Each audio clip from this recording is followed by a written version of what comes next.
Amerika Serikat secara resmi sedang bersiap untuk sesuatu yang tidak diduga oleh Iran. Pentagon baru saja mengerahkan ribuan pasukan terjun payung elit dan marinir yang siap tempur untuk melancarkan kemungkinan pengambil alihan sebuah pulau kecil penting milik Iran. Situasinya semakin serius hingga pemerintah Rusia kini secara resmi mengevakuasi diri dari Iran. Jelas, ini adalah sinyal akan adanya sesuatu yang akan terjadi. Mari kita mulai dengan rekaman yang langka ini. Sebuah A-10 Warthog menembakkan senjatanya di Irak memburu proksi Iran yang menargetkan pasukan ARX Serikat. Lihatlah dan dengarkan suara itu dengan seksama.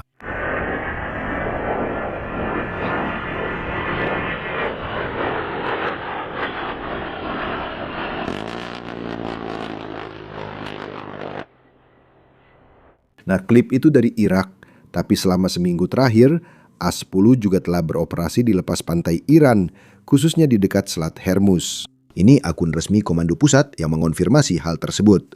Ini bisa jadi merupakan operasi persiapan untuk invasi pulau di masa depan. Bahkan, baru kemarin, beberapa media melaporkan bahwa Pentagon telah memerintahkan sekitar 2.000 tentara dari Divisi Lintas Udara ke-82 Angkatan Darat untuk mulai bergerak ke Timur Tengah. Pasukan ini berasal dari Immediate Response Force, sebuah brigade yang terdiri dari sekitar 3.000 tentara yang mampu dikerahkan kemana saja di dunia dalam waktu 18 jam.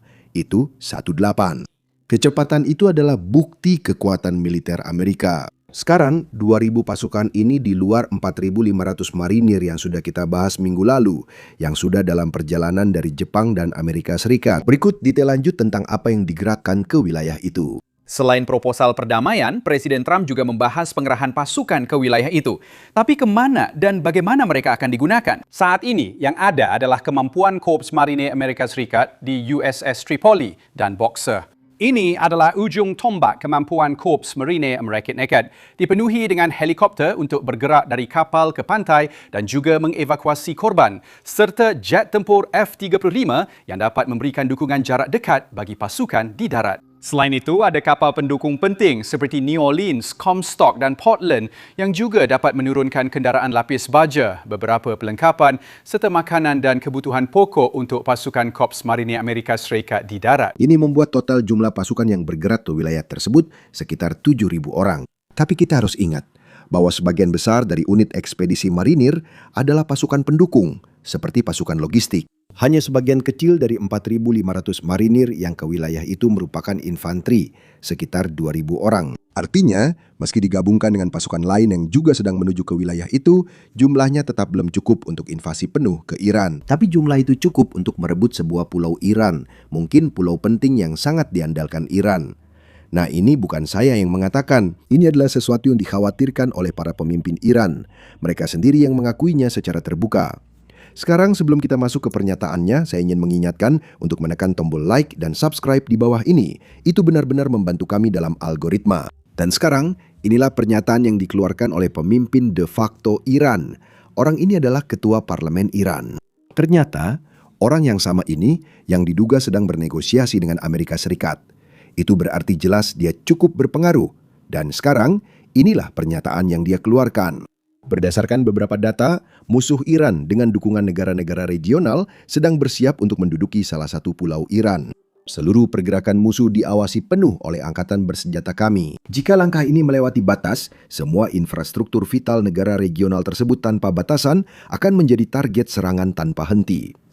Sekarang, saya ingin memperjelas sesuatu di sini. Dia mengatakan bahwa pasukan musuh selalu berada di bawah pengawasan Iran. Jika itu benar, pemimpin tertinggi mereka masih akan hidup. Jika itu benar, Ali Larazani masih akan hidup dan sejumlah pemimpin lain yang sudah tiada. Semuanya masih akan hidup. Meskipun dia bilang mengawasi pasukan musuh, saya ragu Iran benar-benar mampu melakukannya. Menurut saya, dia hanya melakukan hal yang sama seperti saya. Saya hanya melihat berita dan ini ada di mana-mana. Namun, pernyataan ini menunjukkan satu hal. Mereka jelas khawatir. Bahkan, kita juga bisa melihat hal ini dari tindakan yang dilakukan oleh sekutu-sekutu Iran. Baru kemarin, Rusia mengevakuasi sekitar 160 personel dari pembangkit listrik tenaga nuklir Iran yang dioperasikan oleh Rusia. Masih ada sekitar 300 orang tertinggal, tapi tampaknya mereka akan segera dievakuasi. Ini berarti Rusia memperkirakan situasi akan meningkat ke level berikutnya. Mereka mungkin memperkirakan akan ada eskalasi dan tidak ingin para ilmuwan serta karyawan nuklir mereka terjebak di Iran. Sekali lagi, penting untuk ditegaskan, orang-orang ini bekerja di pembangkit listrik tenaga nuklir yang menghasilkan energi. Mereka tidak bekerja di fasilitas, setidaknya secara resmi, yang memperkaya uranium. Kemungkinan besar mereka tidak terlibat dalam program senjata nuklir Iran, tapi kita tidak pernah tahu. Namanya juga Rusia. Namun mari kita kembali ke eskalasi yang dikhawatirkan Rusia dan melihat opsi yang dimiliki Amerika Serikat. Opsi pertama tentu saja adalah Pulau Karg. Kita sudah membicarakan ini sebelumnya, dan saya yakin kamu sudah mendengarnya jutaan kali. 90% ekspor minyak Iran keluar dari pulau ini. Tapi penting untuk memperjelas, yang terjadi di pulau tersebut hanyalah pemuatan minyak ke kapal tanker. 90% minyak itu bukan berasal dari laut atau daratan di dekat pulau ini. Sebenarnya banyak minyak, sebagian besar, justru dipompa dari daratan utama Iran dan kemudian dikirim ke pulau ini menggunakan pipa. Atau saya kira diangkut ke pulau ini menggunakan pipa, lalu dimuat ke depot minyak atau ke kapal tanker. Jadi pulau ini jelas sangat penting secara strategis untuk ekspor, dan itu berarti penting juga bagi IRGC untuk pendapatannya. Inilah alasan tepat mengapa pulau ini menjadi target invasi Amerika Serikat. Sekarang, menurut Financial Times dan mantan komandan militer yang berbicara kepada publikasi tersebut, merebut Pulau Karg sangat mungkin terjadi. Unit marinir yang dikirim ke wilayah itu memang khusus untuk operasi seperti ini. Bahkan, salah satu mantan komandan mengatakan bahwa 1 MIU saja sudah cukup untuk merebut seluruh pulau ini. Ini adalah operasi klasik marinir. Namun ada risiko besar, salah satunya adalah korban jiwa. Meski Amerika Serikat mampu mengalahkan pasukan Iran di Pulau Karg, pulau itu tetap dalam jangkauan artileri Iran dan mereka bisa menembaki pasukan Amerika di darat. Amerika Serikat mungkin berasumsi bahwa karena banyak infrastruktur minyak Iran ada di pulau itu, pasukan Iran tidak akan menyerang infrastruktur itu agar tetap terlindungi ke depannya. Namun, infrastruktur juga menjadi kendala bagi Amerika Serikat. Donald Trump pernah mengatakan tidak ingin menargetkan infrastruktur minyak Iran. Akhir pekan ini, kita melihat dia mundur dari ultimatum 48 jam untuk menghancurkan pembangkit listrik karena negosiasi telah dimulai. Banyak orang melihat ini sebagai sinyal bahwa dia sebenarnya tidak ingin menargetkan pembangkit listrik sipil dan infrastruktur energi Iran. Masalah lain yang akan dihadapi marinir adalah semua orang sudah tahu bahwa mereka mungkin akan datang. Dan hanya ada beberapa tempat di pulau itu yang cocok untuk pendaratan. Itu berarti tempat-tempat itu sangat cocok bagi orang Iran memasang jebakan. Bahkan kemarin kami melihat tentara Iran memposting secara online dengan senjata mereka menunjukkan bahwa mereka siap bertempur di parit-parit di Pulau Karg. Sekarang pesannya di sini sebenarnya tidak terlalu penting karena IRGC memang suka membual, tapi foto-foto yang dipublikasikan itu memberi kita petunjuk. Di foto-foto ini, kita bisa melihat orang Iran memegang AK-47, tapi kita juga melihat drone FPV di sana, drone kamikaze, yang sekarang sudah sangat umum di garis depan Rusia dan Ukraina. Mereka mungkin akan digunakan dalam peperangan ini, dan itu adalah hal yang mungkin belum banyak dialami pasukan Amerika Serikat. Tentu saja kita sudah punya rencana untuk itu. Saya yakin orang-orang yang lebih pintar dari saya sudah memikirkan solusinya. Namun demikian, itu tidak mengubah fakta bahwa ini akan menjadi pertama kalinya pasukan akan berhadapan dengan drone FPV di lapangan dalam invasi nyata, bukan latihan intinya. Dan selain itu, kita juga mendapat laporan dari media berita yang mengatakan bahwa Iran telah memasang pertahanan dan jebakan di Pulau Karg, pada dasarnya bersiap untuk pasukan Amerika Serikat. Tapi, tebak apa? Kita perlu menunjukkan bahwa Pulau Karg bukan satu-satunya pilihan. Ada pulau lain yang mungkin lebih penting untuk menjaga Selat Hormuz tetap terbuka. Itu adalah pulau-pulau Iran, Qasem dan Larak, yang terletak tepat di titik tersempit selat tersebut.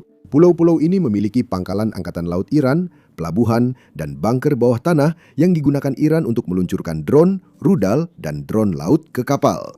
Menguasai pulau-pulau ini akan langsung mengamankan selat, tetapi tentu saja ada tantangannya sendiri. Pulau Larak sebenarnya relatif kosong. Saya kira populasinya hanya sekitar 1.000 orang, yang bahkan jauh lebih sedikit dibandingkan dengan Pulau Karg. Jadi itu adalah keuntungan besar bagi pasukan Amerika Serikat yang mencoba merebutnya. Tapi Pulau Qasem sangat besar. Pulau itu memiliki populasi sekitar 200.000 orang. Jadi merebutnya pasti akan menjadi langkah yang sangat-sangat berisiko. Selain opsi-opsi tadi, ada teori bahwa pengerahan pasukan ke wilayah itu hanya gertakan agar Iran mau bernegosiasi atau menerima kesepakatan yang sebenarnya mungkin akan mereka tolak tanpa tekanan. Namun kita sudah menyampaikan hal itu pada Februari saat negosiasi, dan tampaknya Iran memang tidak menerima kesepakatan yang diinginkan Amerika Serikat. Bahkan, orang Iran secara terbuka menantang Amerika Serikat, mengatakan bahwa, "Hei, kalau kalian bisa mengambil fasilitas nuklir kami secara militer, maka kami tidak akan menyerahkannya secara diplomatik." Artinya, waktu itu, setidaknya, banyak pemimpin Iran pada dasarnya mengatakan bahwa, "Hei, kami siap berperang secara militer." Sekarang, saya rasa banyak dari para pemimpin itu sudah tidak bersama kita lagi. Jadi para pemimpin baru mungkin sudah berubah pikiran, tapi hanya waktu yang bisa membuktikan. Sekarang bukan hanya Amerika Serikat yang membuat rencana invasi, Iran juga sedang menyusun rencana untuk menginvasi Teluk. Silakan dengarkan. Saya harus memberitahu rakyat tentang masalah pantai dan operasi pesisir yang Anda sebutkan. Saya harus memberitahu rakyat bahwa angkatan bersenjata Iran siap 100%. Jika Amerika melakukan kesalahan di wilayah ini, garis pantai dan tindakan pesisir untuk mengambil alih pantai Bahrain dan Emirat pasti akan dilaksanakan. Latihan-latihan besar juga telah dilakukan terkait hal ini. Apa arti garis pantai? Memasuki pantai Emirat dan Bahrain sudah menjadi agenda dan bagian dari latihan angkatan bersenjata kita. Kami akan mengubah keadaan dengan cara tertentu. Insya Allah, rincian dan detailnya akan disampaikan nanti. Kami akan mengubah keadaan sehingga musuh menyesali respons yang mereka terima. Sekarang ini berasal dari negara yang sudah tidak punya angkatan laut, tidak punya angkatan udara, dan bahkan hampir tidak punya angkatan darat. Kebanyakan hanya pasukan polisi dalam negeri saja. Tapi saya rasa mereka suka membuat janji yang tidak bisa mereka tepati. Sekarang Anda mungkin berpikir itu sudah cukup gila, tapi Anda salah. Lihatlah poster-poster ini yang sekarang tersebar di seluruh Iran. Saya tidak bercanda saat bilang ini.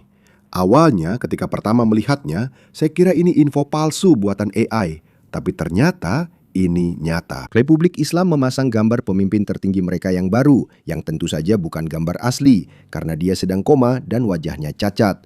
Jadi mereka memasang gambar pemimpin tertinggi mereka yang dihasilkan AI di samping Adolf Hitler. Dan sebagai pelengkap, mereka juga menampilkan kutipan dari Hitler. Izinkan saya menerjemahkan apa yang tertulis di poster itu. Di bagian atas tertulis, "Pembawa panji lain telah tiba." Di bawahnya tertulis, "Selamat kepada wakil dari pemimpin tertinggi terpilih yang terhormat. Sang ayah telah tiada, tetapi senjata sang ayah masih ada." Dan kemudian ada kutipan dari Hitler, "Orang paling hina adalah yang bekerja sama dengan asing untuk menduduki negaranya sendiri. Karena tanah air adalah seorang ibu, dan mereka telah membuka jalan bagi orang luar untuk menguasai, bahkan ibu mereka sendiri. Siapapun yang senang dengan invasi ke negaranya sendiri, sama seperti seseorang yang senang jika ibunya sendiri dijajah."